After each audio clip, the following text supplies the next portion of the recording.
আসসালামু আলাইকুম। যেমন কি আপনারা সকলেই জানেন, ইতিমধ্যেই আমাদের ফোনে iOS 18.6 এর নতুন একটা আপডেট চলে এসেছে। আমাদের মধ্যে অনেকে আছেন যারা এই আপডেটটিকে করে নিয়েছেন এবং অনেকে আছেন যারা এখন পর্যন্ত এই আপডেটটিকে করেন নাই। তো আজকের এই ভিডিওতে আমি কথা বলবো, আপনি যদি আপডেটটিকে না করে থাকেন তাহলে কি আপডেটটি আপনার করা ঠিক হবে কিনা? এবং আপনি যদি আপডেটটি করে থাকেন তাহলে আপডেটটি করার পরপরই আপনার ফোনে কি চেঞ্জেস করতে হবে। তাহলে বেশি কথা না বাড়িয়ে চলুন ভিডিওটাকে শুরু করা যাক। যেমন কি আপডেটটি এসেছে প্রায় 2 থেকে 3 দিন হয়ে গিয়েছে এবং আপডেটটিকে আমি ব্যবহার করে দেখতে পারলাম এই আপডেটটি করার পরে আমাদের ফোনে ব্যাটারি ইস্যু কিছুটা বেড়ে গিয়েছে। আগের তুলনায় আমার ফোন থেকে আমি কিছুটা কম ব্যাটারি ব্যাকআপ পাচ্ছি। হয়তোবা এই আপডেটটির কারণেই আমার ফোনে ব্যাটারি ইস্যু বেড়ে গিয়েছে। তাছাড়া এই আপডেটটি করার পরে আমার ফোনে কোন রকম ব্যাটারি হেলথ ড্রপ করেনি। আর যদি কথা বলি পারফরম্যান্সের কথা, তো আপডেটটি করার পরে আমাদের ফোনে পারফরম্যান্সে আমি কোন রকম পরিবর্তন দেখতে পাইনি। এই আপডেটটি করার পরে কিছু চেঞ্জেস আনা হয়েছে, সেগুলো বাইরের কান্ট্রির জন্যই আনা হয়েছে।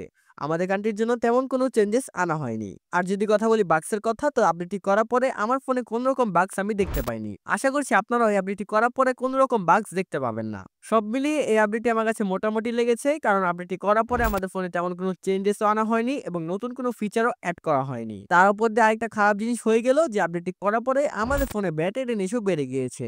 মূলত এই কারণে আমার কাছে এই আপডেটটি মোটামুটি লেগেছে।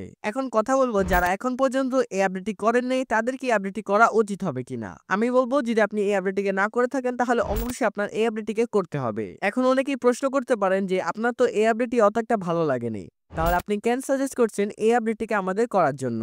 এটার মূলত কারণ হচ্ছে iOS যখন তাদের নতুন একটা আপডেট আনে, ওই আপডেটটির মধ্যে তারা তাদের সিকিউরিটিটা অনেক বেশি হার্ড করে ফেলে, যার কারণে আমাদের ফোনের ইনফরমেশন গুলো আরো বেশি প্রাইভেট থাকে। মূলত এই কারণে আমি আপনাদের সাজেস্ট করি নতুন যে iOS আপডেটটা আসবে সেইটাকে সবসময় করে ফেলার জন্য। তাছাড়া আপডেটটি সাইজও অত একটা বড় না, প্রায় 500 থেকে 600 এমবির মতন হতে পারে এবং আপনার ফোনের উপর ডিপেন্ড করে 1 জিবি পর্যন্ত হতে পারে। আর আপডেট দেওয়ার সময় সবসময় খেয়াল রাখবেন আপনার ফোনটাকে আপনি কখনোই চার্জে লাগিয়ে আপডেট করবেন না। এর কারণে আমাদের ফোনটা অনেক বেশি হিট হয় এবং এই কারণেই আমাদের ফোনে গ্রিন লাইন ইস্যু চলে আসে। এবং আমি অনেক সময় দেখতে পারি আপনারা আমাকে কমেন্ট করেন, ভাই আমার iPhone 13 Pro Max, আমার 12 Pro Max, আমি কি আপডেটটিকে করব কিনা? তাদের জন্য বলছি, এই আপডেটটি অনেক ছোট একটা আপডেট এবং আপডেটটি করার পরে আমাদের ফোনে গ্রিন লাইন ইস্যু অথবা গ্রিন স্ক্রিন হওয়ার ইস্যু একেবারেই কম। তো যারা এই আপডেটটিকে করতে চাচ্ছেন তারা করতে পারেন কোনো চিন্তা ছাড়াই। এর বাইরেও যদি আপনাদের অ্যাপেল রিলেটেড আরো অন্য কিছু জানার থাকে তাহলে অবশ্যই আমাকে কমেন্টে জানাবেন। আমি আপনাদের সহযোগিতা করার চেষ্টা করব।